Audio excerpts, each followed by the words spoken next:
that is involved did get noticed, but we're not going to take votes on anything. So before we get going, we'll still take meeting minutes. We'll go around and do introductions. So I'm going to start. We've got Michelle from our Public Works Department here. You can't see her on the screen, but she's kindly offered to take minutes today, but she does not know any of us. So just want to be clear who your name when you're speaking so that we can get that all up to date in the minutes. First, Gretchen Young, City of Rochester, and I am I don't need to say voting member because we aren't going to vote. So Gretchen Young from Rochester. Jake? Jake Roger, Town of Epping. Go ahead, Sally. Sally Soul, DES. Jamie Hould, United Stormwater Center. Kalamazoo from Prep. All right, and then I will go to the remote folks. So John Storer, you're first. Yes, good afternoon, John Storer, Public Works, City of Dover. Great, thank you. Tom Swenson. Tom Swenson, DES. Great. Ariel Wright. Ariel Wright, Newington Wastewater. All right, I've got Danielle Gato. Hi, come on in. Okay, Danielle, for some reason we couldn't hear you there.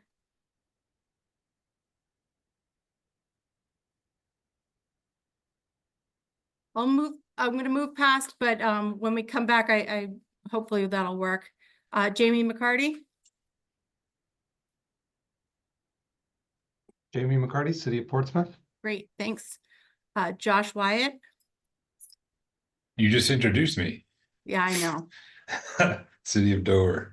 Yeah, next. I don't know. It's hard to do. All right, Stacy.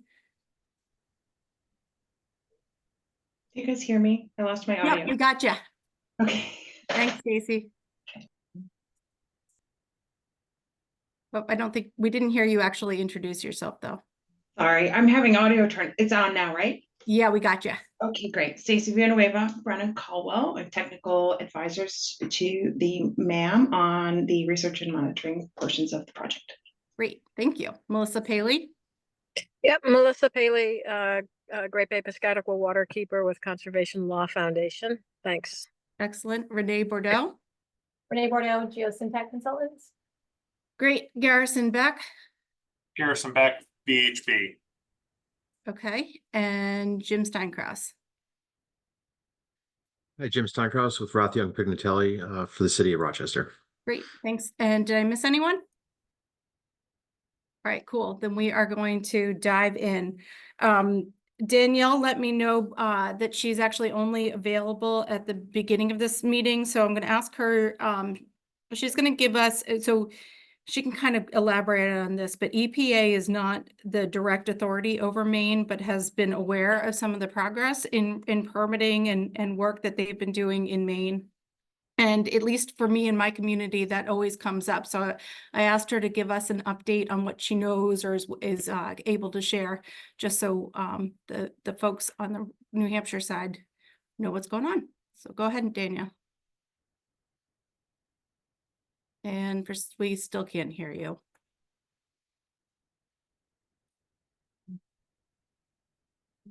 It's one of those days. Maybe try to tell her to take off the headphones. Maybe try and take off the headphones.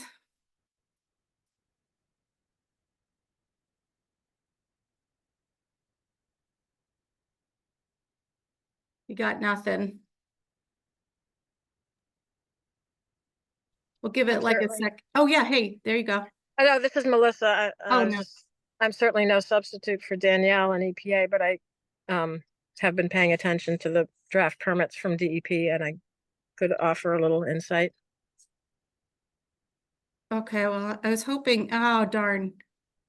That's okay. Sure, Melissa, you can share a little bit. I so complicated how it all goes. So, I was curious what EPA was doing. But Melissa, if you want to give us a quick update, and then maybe Danielle, we'll have another meeting in a couple of weeks anyway, so you can fill us in. Yeah, like I say, I would love to hear from Danielle. But Maine DEP did issue 4 draft permits for the 4 wastewater facilities on the main side of the Piscataqua, and that's for North Berwick, Berwick, South Berwick, and Kittery. And all the 3 Berwick facilities are all very small dischargers, and the only one that's over 2 MGD is Kittery. And so those permits were had a comment period that closed in late May, early June. And I can reserve for the stakeholder comment how CLF responded to those permits, but suffice to say that DEP, Maine DEP is now attending to all the comments that were submitted and expects that there will be final permits issued later in the calendar year. Okay. All right, great. Thank you. All right, Daniel, we'll hit you up on the next one. Thank you. And thanks, Melissa. All right, so now we'll move on to the adaptive management plan revisions. So this year everyone knows the last few years, the first one we really dove hard into, and we took a long look at what we were putting in there. There was a lot of really great information in the beginning of the adaptive management plan on background and how the permit came about. And then as we got into the individual sections, there was a lot of information about what kind of studies we were going to do. And we have not largely changed anything in the last few years, with the exception of our individual nitrogen reduction plans have been updated and the PTAP has been updated. But for the most part in the science, we have not hugely changed anything. So this year I was hoping to make sure that we pared that down and really are clear on what we are doing moving forward. We'll get into this as we get further, but a lot of the research that has been happening over the last 3 years, I think we have not come to conclusions. For example, I think a lot of people know that the So What report is coming out. So before we actually do any adaptation, my guess, and of course this is for conversation, but my guess is that we'll wait until the So What reports come out, and then we'll start, talking about what kind of adaptation. So I, again, don't know that much is going to change this year as far as our plan, but I think it's still a good idea to read through it and make sure that what we say we're going to be doing is in fact what we are planning on doing in our plan. So that was kind of my thought going into this revision of the adaptive management plan. And I sent out ahead of the meeting, this was just my thoughts. Rather than having all of that background information about the individual communities and about how we got to the total nitrogen general permit, I kind of wrote a summary of the adaptive management plan update. And I was wondering, I'm hoping folks have had a chance to look at it and we can discuss any changes, or we can throw this out all together. But what I really wanted to focus on is the successes that we've had over the last few years, which have been great, right? What the idea of the Municipal Alliance, the fact that we have these meetings and, have a place for this type of conversation.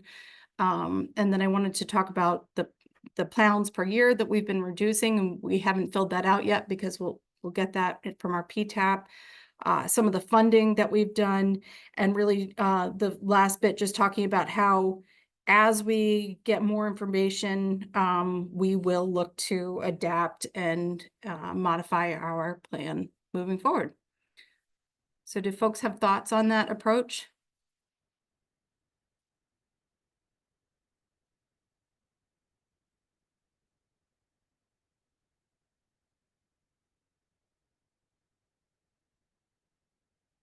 Okay, don't see anything.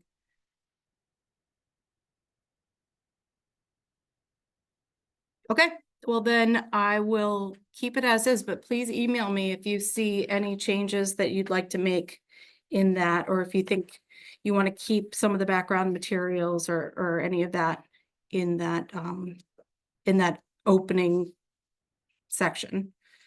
The next we're gonna dive into is probably the most complicated. Well, there's 3 sections. Section A, which touches on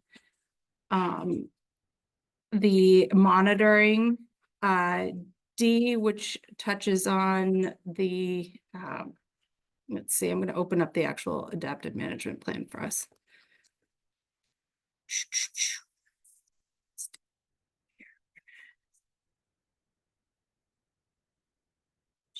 Our screen.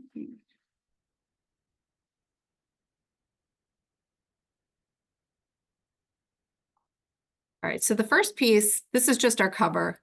And Jake, you and I can talk offline if you want Epping to be included in this update. We do. yep. Yeah, all right, awesome. Then, so then we've included Epping, and I can speak to Exeter if they want to start being included in these updates, or if they want to continue to report separately, but that's how it's set up right now. So here we talked about the background. We're going to largely update that to just the general update. And then now we're going to get into section A, the monitoring ambient water quality in the Great Bay. So we'll go down here, and I've asked Stacy to help facilitate these conversations, because this is where we really get into the science, the scientific work that we're doing over in this project. So Stacy, are you there? Yes. Awesome. And then I also prep, right? Asked Kala to take a look at this. And so he might have some comments on things that might need to be updated as well. Because as outlined here, the MAM is doing this, but largely to meet this monitoring, we are funding the work that PrEP is doing. Not all of the work, but funding PrEP to do this work for us. So Stacy, do you want to kind of dive in? Sure. Awesome. So our main suggestions for this year's revision to this particular section would be to make sure that the list of studies that MAM is intending to fund or support is up to date with the most recent things that they have been funding. We have some edits to tweak some of the stuff. We would suggest some edits to tweak some of the studies that maybe aren't going to happen. As we've learned new information, this list of what becomes a priority for funding kind of ebbs and flows and changes a little bit. So there's a few things on there that maybe aren't as important now that we're 4 years in. So that would be the main suggestion, is just make sure that we give this a really good look at what's been actually being implemented, and what are projections for what could become more important now that we've got a little bit of data behind us. Most of this will remain the same in terms of, they're still focusing on water quality, the eelgrass monitoring, possible effects of seaweeds and sediments. So those are still, there's been no change to the major focus on the stressors. Maybe just some little tweaks in how we're approaching it. We would also suggest that we put in an appendix that really details what MAM has funded and collaborated on in the last 4 years. And you do have your table of theoretical funding, but I think it's really important to show a list of what you have done, instead of just making it look like we just keep updating it saying we are going to do it now that you're a few years in. That I think is our biggest suggestion for this particular section. Kala, a lot of this stuff is stuff that we've done with PrEP. Does that make sense to update some of these? Yes, it Yeah. does make sense. Yeah. Yeah, I agree with everything Stacy has said so far. Okay. Cool. So I think for the layperson, we're not really going to notice a lot, but I think an example, right? Green crabs. We are not focusing largely on green crabs, which we had talked about doing. Now we're not really going to do it. So stuff like that would just get updated to be more in line with what we're actually doing. Exactly. True. We did do green crabs for 3 years because there was a student who was doing it. So we just piggybacked on her work. it would not be a huge financial ask to continue that work, but it isn't not in process right now. Basically, there's a lot of green crabs out there and they could be damaging the seagrass. But it also doesn't take away from all the things that you're usually concerned about, Right. sediments, nutrients. But there are certainly a lot of green crabs out there.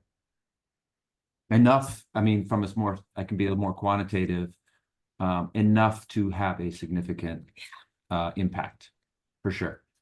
But again, it doesn't cancel out all the other things that we've been talking about. Does anyone have questions about that?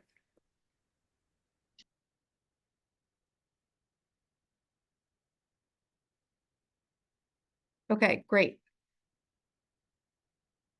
So largely staying status quo, but keeping things in line with what we're doing. And this is, we discuss these more in depth as we get into the funding each year. So, One more thing on that. real yeah, quick please. question. Yep. Just in terms of also updating what we expect the data analysis path to be, because it is at the end of that list of studies. Again, now that we've got a bit of info behind us and we kind of see how the process and the data are going, we'll be making some revisions to this about our anticipated Okay. data analysis approach. Okay. All right, great. And hey, I'm going to pause for a quick sec because I want to get some dates out here so everyone kind of knows where my head is at as far as making sure that we have everything submitted in time. And so we're committed to submit in September to EPA, and that is through our commitment through that settlement agreement with CLF that the three largest communities agreed to. So we're just using that. We've all agreed that September is the month that makes the most sense. So backing from the September 30th deadline, I would propose to hold another meeting on September 26th with all of us to review these changes that we're talking about, which we'll see, and we can maybe have another meeting if folks want to, but I want to at least have one to bless the final draft by the communities prior to hitting submit. So September 26th meeting, that would mean I would need all of the information by September 12th from everybody. So individual communities, that means that I would ask you to get your total nitrogen reduction plans to me ahead of that and your PTAP reduction information to me. So we'll see that today. You can make revisions and then make sure you get it to me by the 12th. Then I'll compile everything, all of these updates that we're talking about, and I'll send out a draft on September 19th for review to everyone. And again, the 26th, the meeting. So I just wanted to put that on everyone's radar. And at least in this section, my plan would be to ask Stacy to make the updates that we're talking about right now, just because she's most familiar with the specifics of the research that's being done, and provide that to me to include in this final draft. So that's my idea moving forward, but I hope everyone will chime in if you want me to take a different approach or would need more time. So with that, finishing up this section, I think Stacy, if you can make the revisions that you just proposed, I'll include that in the final draft to send out. Yes, okay. All right, awesome. So quick on Yeah. that, you're aware we would be a lot later than that? Yeah, that's fine. All right. What I would do with you is, well, first of all, you aren't in the CLF agreement, right? All right. So it's a little bit different, but what I would do is include Epping into all of this but under your nitrogen reduction plan, your plan is hiring a consultant to work on a nitrogen reduction plan or whatever, you know what I mean? We'll talk to you about language. So it's still in there, but it wouldn't have specifics and reductions and things like that. But I think it's worth you guys spending a minute to write maybe even like a paragraph of, Mhm. you know, where you are, why you're there, what your plan is. All right. And I think that would go into both the PTAP reduction section and the nitrogen plan. plan. Okay, so then moving on down the agenda. I want to stick with these sections, so I'm going to go down to D. We'll come back to this next, but let's go down to D, which is process for comprehensively evaluating scientific, significant scientific and methodological issues. So Stacy, I'm going to ask you to kind of lead this off too, and obviously Kala, you to chime in on any comments you've got. And not true of anyone. You know, Melissa, you too, if you want to chime in through any of this, feel free to do that if you don't want to wait for stakeholder. But if you would prefer to wait for stakeholder comment and just make your comments all at once, that's fine too. Okay, Stacy. Okay, so on this section, it's fairly similar in approach to the previous section, which is just to update this with, you know, what we've learned so far and how that will inform this process for the evaluation in terms of how we would move forward, sort of setting us up to the next permit cycle. So a little bit more, I think we'll be planning to revise sort of how we discuss about this translation of concentrations and loads, just based on the timeline and what we've learned, and what we might do for a water quality model approach if we're going that way. Also discussing the TN management thresholds in terms of what can be done on the non-point source side versus what has already been done on the point source side. And the management approach that could come from that. And I think one of the biggest suggestions we would have for this section is to tie this in with sort of the opportunity for collaboration with the regulators. You know, in the water quality monitoring section, we had that section at the end about stakeholder engagement, and I think part of moving forward on this is engagement with regulators and what their pieces are. So some of this falls to the MAM, and some of moving forward falls to DES and EPA and others. So tying that into this section, I think, is an important edit for the next round. That's what we would suggest.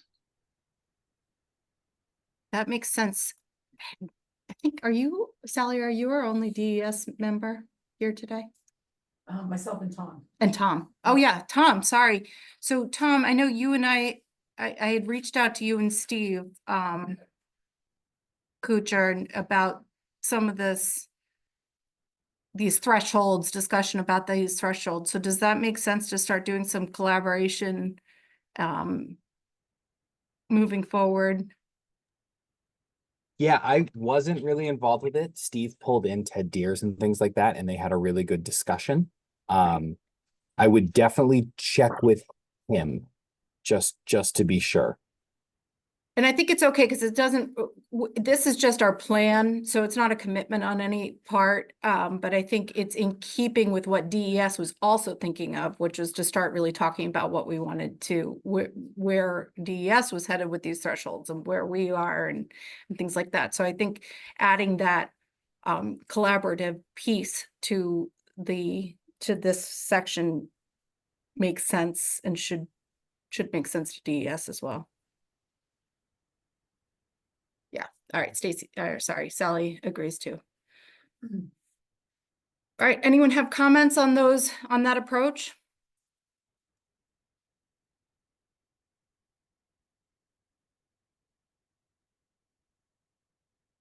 Okay. All right, I'm not seeing anyone. If you raise your hand and I don't see you, just go ahead and speak up because I can't actually see everybody while I've got this open. There's also some stuff in the chat. Oh, is there? Thank you. I don't know if that's questions. Let's see. Do you want me to go to the top? No, go down to the bottom. Yeah, no, I think they're just talking about the main updates. Okay, then I'm gonna go to the last section, which is E, timeline for completion of a TMDL or TMDL alternative. Before I get started, Tom, do you want to share what Steve emailed me, or do you want me to share kind of what I received from DES? I would prefer if you did. I was not heavily involved with that. Thank you Okay. though. Yeah, okay, so I did reach out to Steve. I don't think we have to make huge changes to this either, but as I understand it, DES's mindset is continuing with what we're doing, which is, sort of across the board approach to reductions, which has been really successful, rather than looking towards a TMDL, and that they weren't really looking towards doing a TMDL. Now,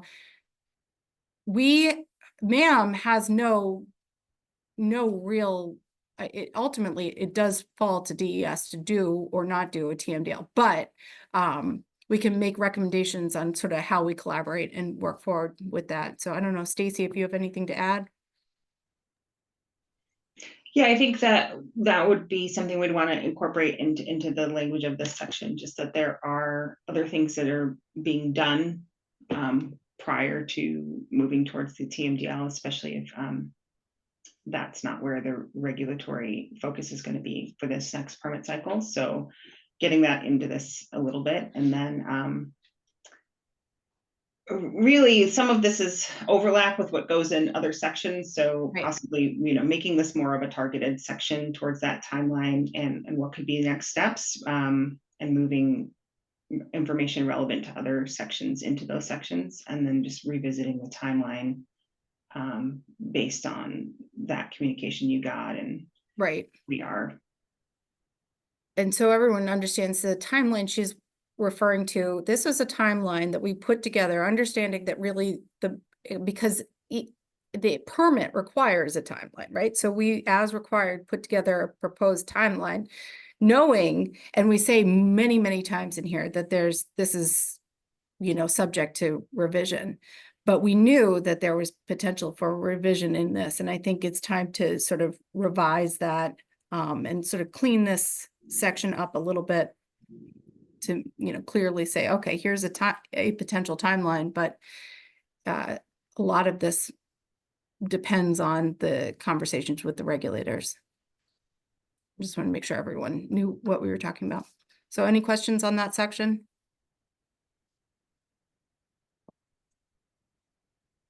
All right. Well, Stacy, do you have anything you want to add? Not really. I think just in general, I want to make sure that everyone's they understand that the intent here is to give a good update on what's been done to date, and not just push this forward to eternity, but to actually say, this is where we are, this is what we've learned. We have been doing a lot of the things that are on this timeline all along. The synthesis and interpretation has been ongoing as these studies get finished. And just to sort of really emphasize a lot of the progress that has been made, and make it clear that this isn't just going to be the kind of thing where we got to year 5 and we didn't meet this timeline, so we're revising it. I think it's important to understand that we've made a lot of progress and get that captured in this plan. Paula, do you have anything you want to add? Or no, just that I think this next year is going to be extremely interesting, because we have collected a lot of data now, and we're going to have a chance to try to make some sense of it. And it's not going to be just a science discussion. There's going to be a lot of sort of non-science in terms of how we want to build a framework for making decisions. Some people have very coarse decision-making tools with regard to nutrients. They'll pick a time in the past when things looked good, and they'll say, that's what we're going to shoot for. And until we see things coming back, that's the way we're going to do it. Other people build these incredibly complicated ecosystem models. And so we have a choice as a community that is only partially a scientific discussion of how we want to handle this. And there's good and bad for each, right? One of them is going to be a lot less expensive than the other one, for example, and take less time, but it won't give you quite as much data. So it should be an when you say it's expensive, though, you're talking about expensive in like scientific data collection, but not necessarily expensive in like implementation. No, I'm talking about the science Yeah. side, right? So like lots of modeling, more monitoring to calibrate the models and da da da da. So I think we have some really interesting discussions that are going to happen between now and fall of 2025. And I'm always happy to dig in on this. If you start me off, I might just keep talking and talking. So I'm going to stop myself Okay. right now. Cool. Unless people have questions. Yeah, please. Any questions?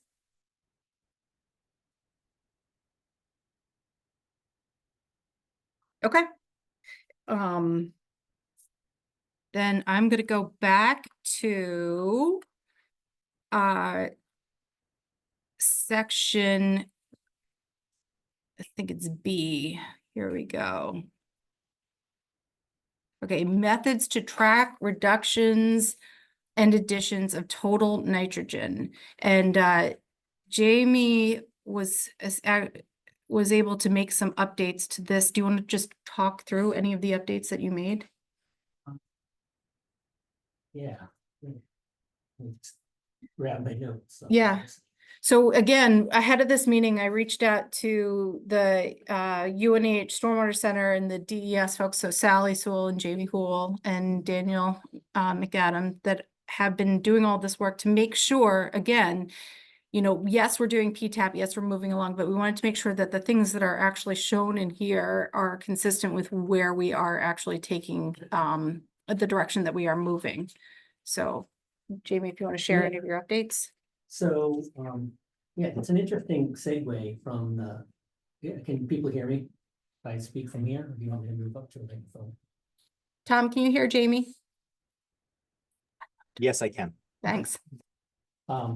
It's really interesting segue from the complex modeling to the sometimes even more complex implementation. And I think as we begin to implement, we're just kind of scratching the surface. And as we begin to track and account for this, we realize there's a whole world, you know, we can get super complicated, or we can be super coarse about how we're tracking and accounting for this stuff. So the same thing applies. As far as the updates, some of the kind of advances that we made is we're looking at the universe of non-structural controls and just kind of like one by one going through them, evaluating the literature out there and recommending or not recommending updates to the credits. So we all know about the sweeping kind of kicked it all off. There's a lot of scientific consensus that the existing credits in the MS4 permit underrepresent the value of those operations. So we spent a lot of time. Clean Sweep promotes a measured credit, some of which people have entered. So UNH, Newmarket, Portsmouth, and Rochester have all utilized those updated credits. That's great. And so, and I think we're just scratching the surface on the types of load reductions that we can get. You know, we can see, so Rochester had 260 pounds removed from sweeping operations. Last year, Dover, who pioneered the calibration study, had over 400 pounds of nitrogen reduced from their enhanced sweeping operations. The next, so MAM also funded us to look into catch basin cleaning credits and then fertilizer control credits. So I just added language like that. Yeah. I can talk about those recommendations. I have the reports, which we'll hand out maybe later, as or now at the right time. Now's the right time, but I want people to ask Jamie questions if you've got any. Let me just run through the other. So the other additions is the sewer separation. So for sewer projects, Portsmouth really helped us out in the Sagamore Creek sewer separation. We mined all that data and created a draft crediting for sewering of previously point of view septic systems. So that's the only place the credit really applies, is when you take something that was point of view septic and transition it to sewering. So Rochester also had over 5,000 pounds removed from their sewering projects. And I think that came out to, we just calculated about $3,000 per pound. And that was it was an expensive, there was a big component. So we updated that.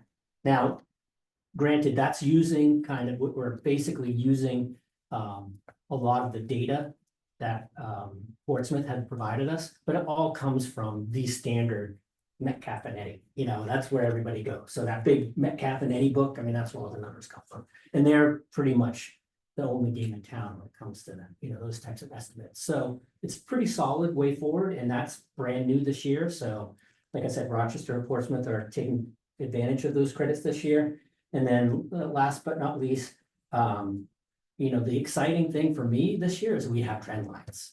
So we, you know, what you'll see in the dashboard, and maybe I'll ask Daniel McAdam to put the link in the chat to all the updated information. So we packaged all the PTAP reports that will go in your adaptive management plan.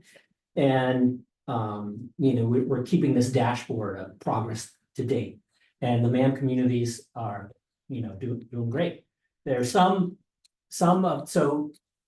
I introduced those trend lines. And for me, you know, if we go back to some of these discussions, I'm a bean counter, like by nature, so not having a goal or a target really like blew my mind. You know, it's like there's no targets or goals in in the management plan. And it's like, well, how do you measure progress? Now with these trend lines, we can really, communities are starting to separate themselves by who's making significant progress and who's not. And I think that to me satisfies my need for some type of objective qualification, right, of what's going on. And it also highlights those communities that really need to work at this, because we know, like, I'll pick on Durham, since I'm from Durham, you know, they have nothing. So they have nothing in the database. I know they're doing things. Yeah, you know, that's not true. Right. I know that's not true. So, you know, as we begin to follow these trend lines, we can start to pick up put together the puzzle pieces and see like where we need to improve. And I think that's a significant step forward. It's awesome. Did you say there was a dashboard? So I don't think Daniel shared the dashboard, right? Go to the chat. Yeah.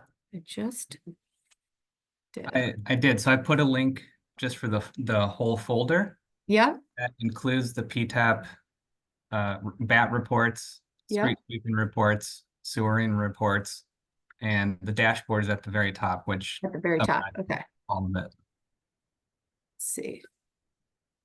So yeah, if you can double check that works for you, Gretchen, it should be a public link that Oh, anybody. yeah. All right, cool. Yep, I can share this right now then. Let's see, share screen. Bounce around. Share. Screen, share. All right, cool. Yeah. So the only problem that we're having is Rochester's kind of blowing up the scale. That's okay though, because I think, and well, I love it, right? I think that it's exciting, but I think on some level, we all know that this data is showing not just who's really doing a lot of stuff, but the progress made towards really doing this tracking effort. And we always knew that it was going to take some time to implement, and it is taking time to implement. So that's okay. The more we have things like this. So this, you know, I hesitate to, you know, promote this dashboard too much because I don't think that it's. Yeah, for instance, Dover, you see, so the orange line is Newmarket went down somehow. Dover went down simply because they didn't put their non-structural BMPs in the database. Which has to do with probably staffing, Right. right? So so it doesn't actually mean that's. It doesn't actually mean, but it highlights that, wow, you know, Dover needs to hire somebody that can manage that database. Right. So cool. This is exciting, and it just is we'll keep plugging away at it. And folks, we had this deadline. Jamie has posted, or Daniel have posted their PTAP findings. However, I'll bet if you wanted to update your PTAP and ask them to update it before the actual submission, you could probably do that. So I won't speak for them, but. Yeah, and so in that link as well, that's in the chat, are the links to all the individual reports. I think Portsmouth is the only one. Jamie, we need to kind of meet with you. Some of the sweeping data was not input right? So we have to get to the bottom of that. So there's a chunk of your sweeping data that isn't reflected in the report, which we'll work with you to update. Right. Get you the report. So again, back to the timeline we talked about, if September 12th is really my hard stop on that, because then I'll just compile everything and put it into the final report. Is there additional breakdown you'd have graphically, structural and non-structural? We can, Kinda- yeah, we can certainly. We didn't, we just lumped them all together, but we can. No, Just- Those are broken up in the BAT report. We spent a lot of money putting all of the things in, including private development Okay. stuff. Yeah. So, So we're right, Right, so, I mean, Rochester's kind of, what they've done is utilized our batch input to put in basically all your structures, the pre-existing structures. and like all the ways back as far as you could go, or 10 years? Well, or yeah, 5 it was- years? it was not as back as far as you could go, but it was as back, you know, as far as you could. Yeah, like 10 years. Okay. I mean, it wasn't a that- hard stop. We 'Cause didn't that's say. part of our discussions we've had, is like, what, Well, where's there- your yeah, starting where is point? zero? Yep. But you know what? I Where just is don't it? stress about that, but No. we also were, yeah, but just for conversation, we're not gonna. Well, we thought 2010, but Yeah. again, we haven't had that discussion, so, you know, put it in. And in Until someone reality, says, no, you can't, Yeah. right? and there's a return on investment too, like at some point, digging through the old files is just not there. But this year, this is totally separate, but this year we're gonna dive in really hard to getting our private developers to send in their, who knows what that is? Private developers to send in their O&M plan, so you know, maybe more will come out of that effort. The other but- really good component about getting in your existing structures is it necessitates at least a quick survey to ensure that it's operational, Right, right? So we have a really quick 4-point visual indicator survey. And once you do that, you observe and document that it's functional or not, and maintain it, then it can go in the database. So I think it's a really good kind of preemptive inspection and maintenance activity. yep, so there's secondary benefits to a lot of this kind of data collection and entry, for sure. Did you want to speak at all to the larger land use So, yeah. so- screenshots or whatever, snapshots? So the larger land use changes so tracking land use changes and attendant loads over time is something that in PTAP we've discussed a lot through the formation of it. It's very difficult to do at the database level, but it's very easy to do from a regional GIS perspective. So EPA Region 1, Danielle is leading this, Danielle Guido, they are looking at Great Bay wide hydrologic response units, which is just a complex term for land use-based loading. And then they're projecting into the future. And so we're going to have a lot of resources from that effort that we really hope to apply here. So we really hope that we can take the data that they're generating and turn it into long-term trends and load reductions or load increases from development. Perfect. So yeah, we will be working on that and hope that fills that gap. Yep. Yep, Because doing it at the individual development level, there's all kinds of clunky things Yeah. associated with that, right? Because like, what's de minimis? De minimis is different in every community. Newmarket was putting things in down to, 1,000 square feet of disturbance, where some people, their threshold is 4,000 or 40,000 square feet. 40,000, yeah. So, we don't capture everything, but at the GIS level, we can do that. And so we are working on that, and I would just say, hold tight until we develop something, unless someone's really asking for it. Focus on implementation. Yep, cool. So that's good. So that addresses both parts of that section. It addresses the land use piece of that. Yeah, reductions in land use. Okay, any questions for Jamie? Okay, then we're gonna move on to the next section. which is, sorry, I'm gonna keep going through all of this. C. Okay, overall source reductions. So this is the individual communities' source reduction plans. I'm going to scroll down, so just a reminder of kind of what they look like. So this is the kind of stuff. This is Dover's. Then we get into. Gretchen, you're not sharing. Yep, good point. Sorry about that. All right. Share.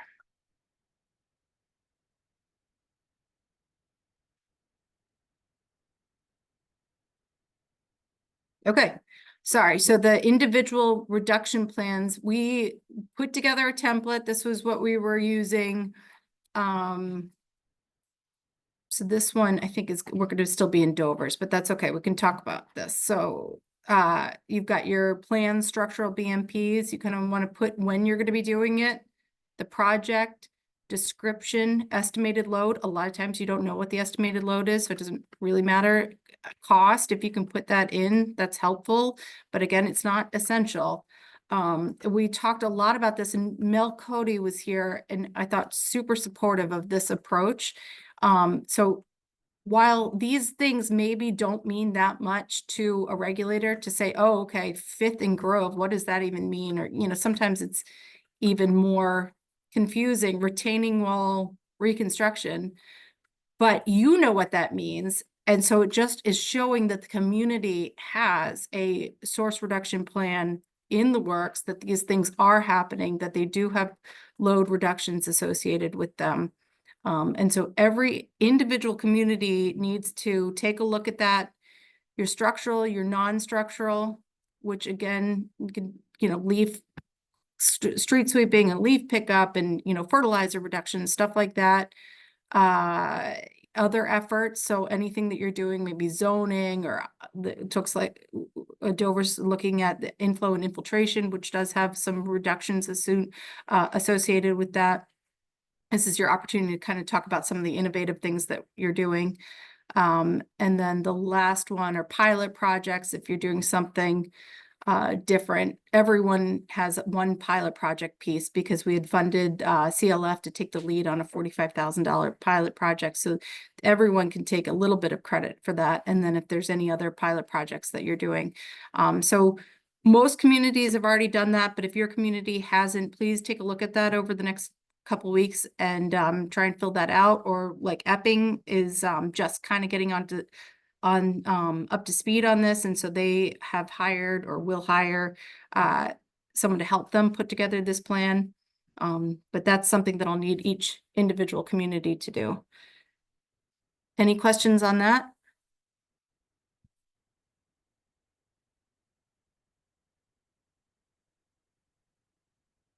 All right, if you've got a question and you want to reach out directly to me, feel free to do that, and I can help you make sure that your plan is getting updated. And that kind of ends the update to the adaptive management plan. Stop share.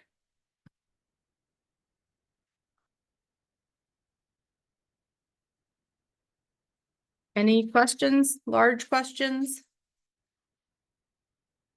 Does everyone feel comfortable with this September 12th deadline to get me your updates?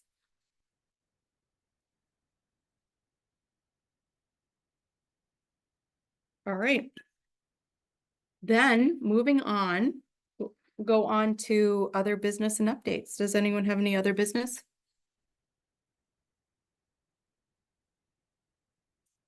I just have, I don't know, is the fertilizer lit review in there in the agenda? No, but Okay. feel free to share. So I'll send this link around to, I have some copies here that Cool. we can but pass around. So one of the things that NAM funded is us to look at the catch basins. I gave you last meeting, I gave you the update on the catch basins, where we looked at the expansive literature.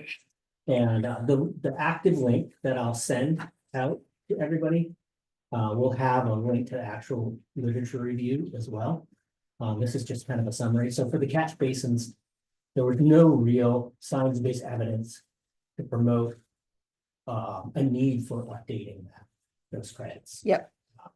So there's some work going on, especially in Massachusetts, that it's possible we could tweak them a little bit, but you know, the benefit, the juice is not worth the squeeze. I guess that was the Yep. summary. For the fertilizer, we did recommend an expert panel. Cool. So, you know, there's two real aspects of fertilizer control, and we weighed heavily on the adaptive management plan that Durham actually developed in, what was that, 2011 maybe? So there's potential benefits from adding nitrogen reduction credits for municipal applications. So, you know, if you have a fertilizer control plan that governs application of fertilizer, pesticides, herbicides on your community lands and parks and open spaces, you know, that's one way to credit. That's pretty easy because you're managing it. The second piece would be looking into kind of a broader scale fertilizer control program that involves residential uses. So, you know, from the literature, residential applications are a big part of the loading potential.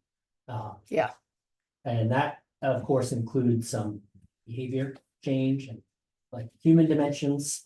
So, you know, we kind of looked at, our recommendation was to convene a panel and you know, at least address the easy municipal application approach. And then, you know, alternatively, possibly include some social scientists to look at, you know, how to implement and advocate for a broader fertilizer control program across the residences.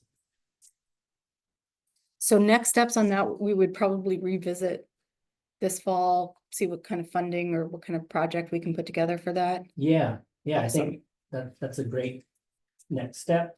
You know, this kind of, this report sort of can be a big part of that proposal. Yeah. And, you know, it's identifying the funding source. I don't know if it's Great Bay 2030 or, you know, other potential funding sources that could convene the expert panel. But it's not necessarily cheap, but there's a lot of potential for reductions from fertilizer control. Right. Right. It's sort of the big piece that no one can wrap their brain around, but we all know it's there. Right. Cool. All right. Any questions for Jamie? I like your survey. That's not a question, that's a comment. Some good stuff here. Yeah. If you look at specific locations, like a house closer to a stream versus further, things like that. We didn't, but that's certainly a component, and that would be a question for the expert panel. So in the Given Fish study, they assign you know, more delivery for, I think, properties within, what was it, 2,000 meters. So there was differentiation, but yeah, that's more of a question for the expert. So the expert panel essentially, what this does is it sets up a number of questions that the experts would weigh in on and look at the literature and set a workable policy for us. So this wouldn't be regulatory per se, but I noticed you've got some stuff, you know, certification of the commercial applicators, you know, having certification to be able to make sure they're minimizing or, you know, using optimum applications versus just, you know, throwing stuff out there.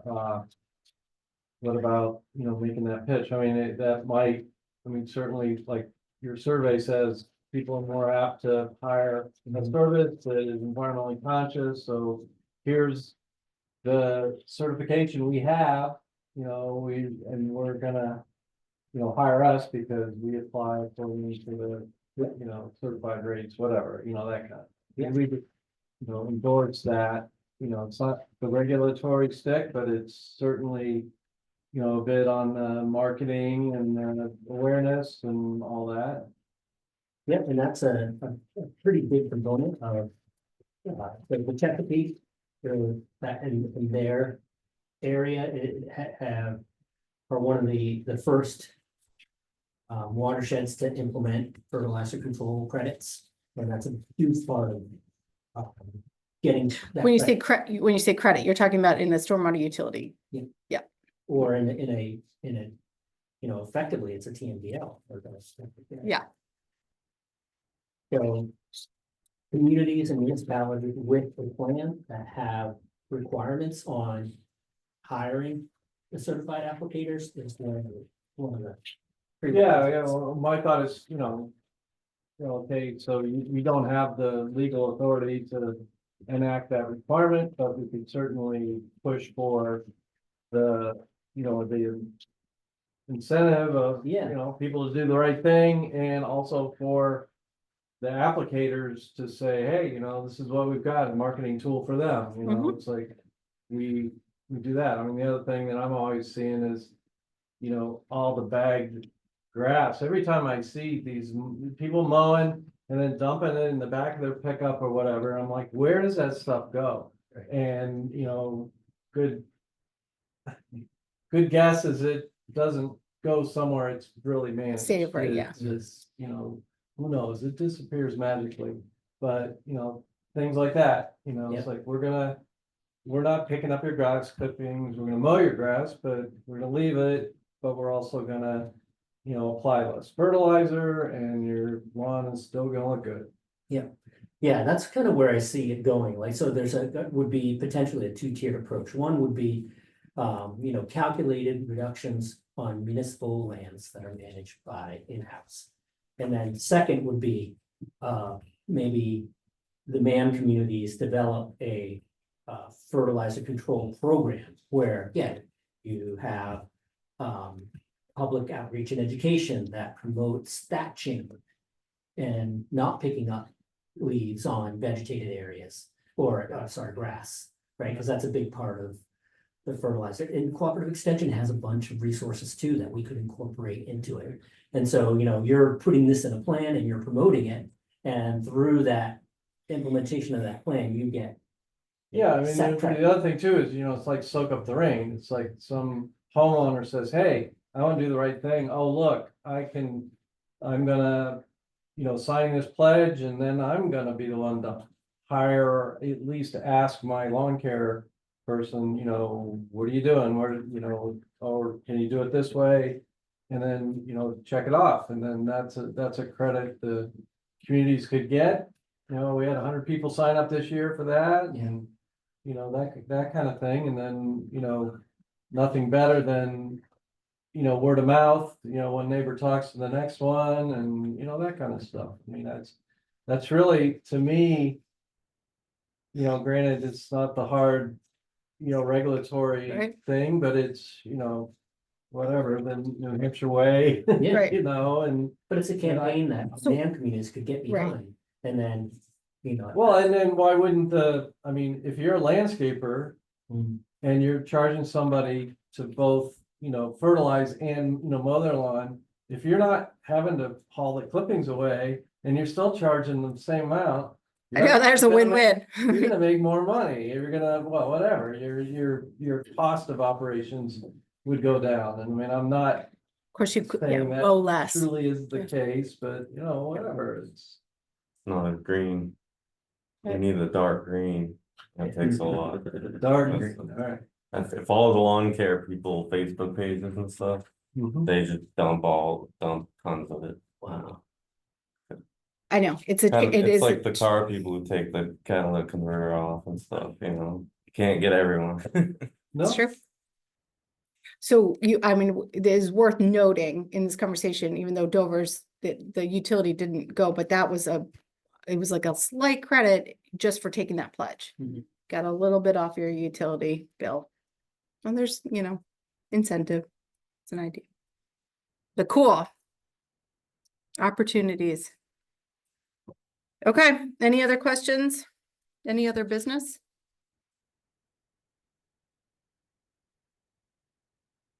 Okay, stakeholder comment? Yeah, thank you. This is Melissa Haley. Sorry, I'm not there with you. But just a couple of different, things I want to comment on. One is, hold on, I don't know if is there a lot of background noise? Nope, you're good. Okay. One is, just, this is like I mean, I know it sounds weird to say, but it's like my favorite time of year for, sort of this cycle of the TNGP where you sort of, I hear all of you municipal folks taking stock of, how this permit is actually, being implemented, and a chance to really see how much progress is being made, in sort of, both doing the work of, load reductions, but, almost as importantly, creating the infrastructure to, figure out how to measure it and track it and demonstrate impact. So I mean, I just think it's incredible, and I hope you all are, sort of share that sense of how much you've achieved, in a couple of years. So props to everyone on that front.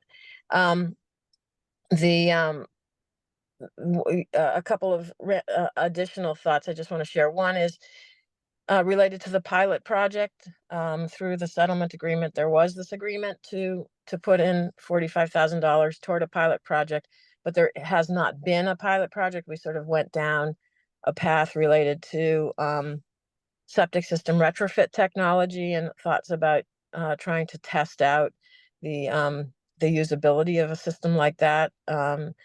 But for a variety of reasons, that project didn't advance. Sally and some of the water quality folks on the, through Great Bay 2030, have had some very preliminary conversations about, ideas for a pilot project, but nothing again has really shaped up at this point. But as I'm listening to this conversation about fertilizer, reduction, I'm wondering if maybe a sort of a social marketing element could help incentivize this, like a, sort of a stamp of approval kind of thing that, landscape companies could, could use if they meet certain, practice standards and practices. That maybe that would create a way to differentiate folks, that the companies that are really leaning into this work and actually making clients aware of the different ways to manage landscapes, in ways that are going to be, beneficial for our rivers and bays. Anyway, that maybe there's a project idea there. Anyway, I do not want this opportunity to do a pilot to kind of get lost. And maybe we can sort of have a side conversation again with the water quality work group through Great Bay 2030 and the community engagement work group that I co-chair, some way to create a program that would dovetail with these load reduction initiatives that you guys are trying to achieve through the permit. One question I have is, what's the status of the website and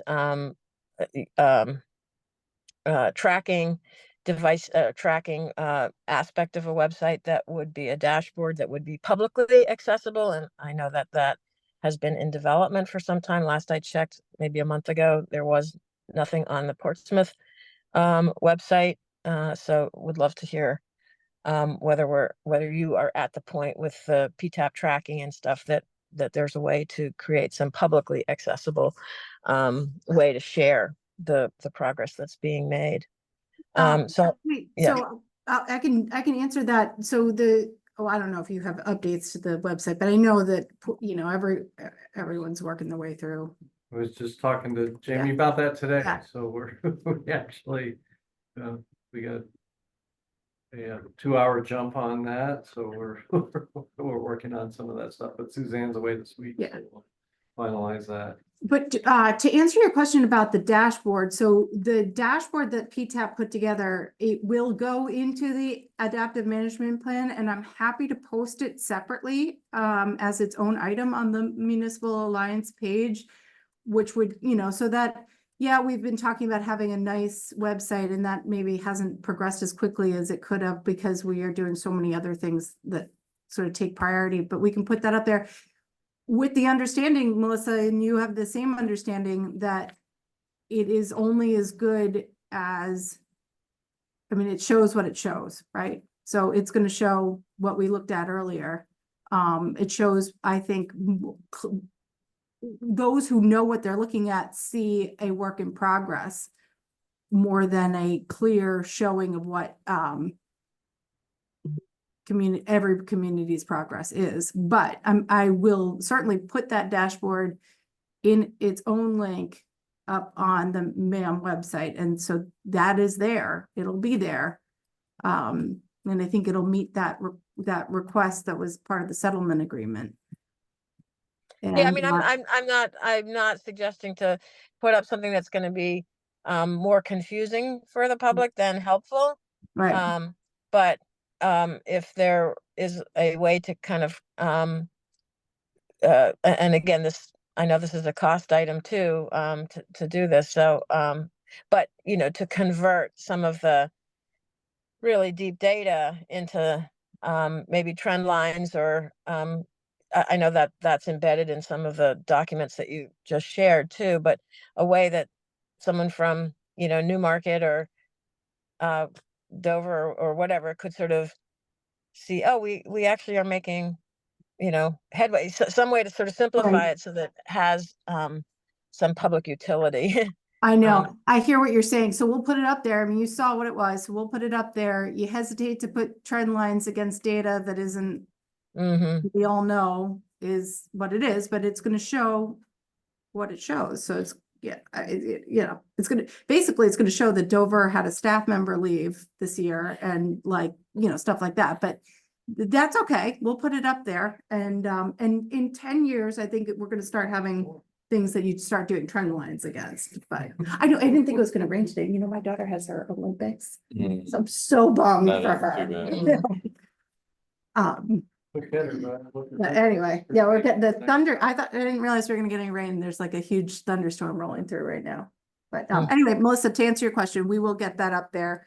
Yeah, and again, I'm not trying to just be pushy. I'm trying to just about it just to at such point as there is something that would be helpful as a way of demonstrating the work that's underway in so many in the MAM communities. Yep. I've been trying to work on Durham too, and it's a good tool to say, hey, guys, I mean, come on. I know you're doing things. You can join MAM. use that delay that information however you would like to. But yeah, we'll put it up there. Is what you put in there, so. Yeah. And I don't want to, I hate to say stuff like throw my arms up and say, well, it's only as good as the data you put in, because I think it is a good tool. So I'm not, you know, it's a great tool and it's going to keep getting better. And I don't want to overemphasize what it's showing just yet. But whatever. So sorry, keep going, Melissa. I just wanted to answer that. Yeah, that's good. I guess the last thing I would just say is relative to the 4 draft permits from Maine DEP, just to let you all know that that CLF submitted comments on those draft permits, and very strenuously urged the agency to align the Maine MEPDES permits with the TNGP. And the way in which they were drafted, it did not. They followed the point source requirements, so that it would be hold the load for the smaller facilities and a 8 milligram limit for Kittery, but there was no integrated voluntary non-point source management component the way the TNGP is structured. And you know, Maine didn't, I think, feel it had a capability of creating that kind of unusual permit similarly. But that we want to, we're urging the agency to try to create the same approach that would align the Maine communities with the New Hampshire one. So, and I'm happy to share our comments with anyone who is interested.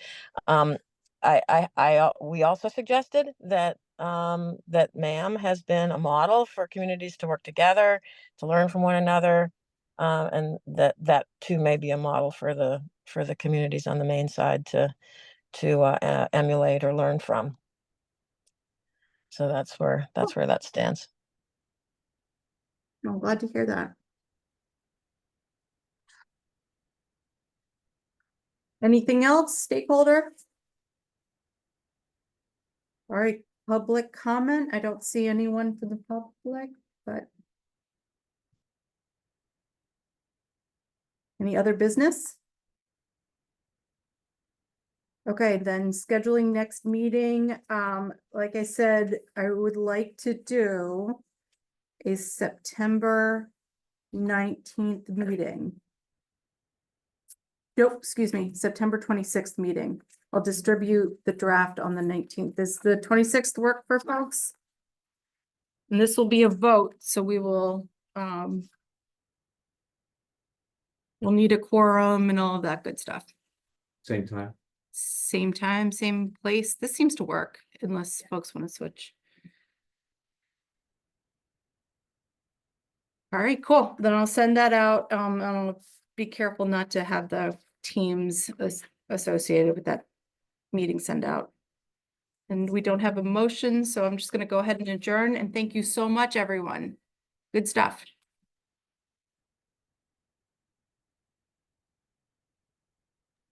Thanks. Yep. Thank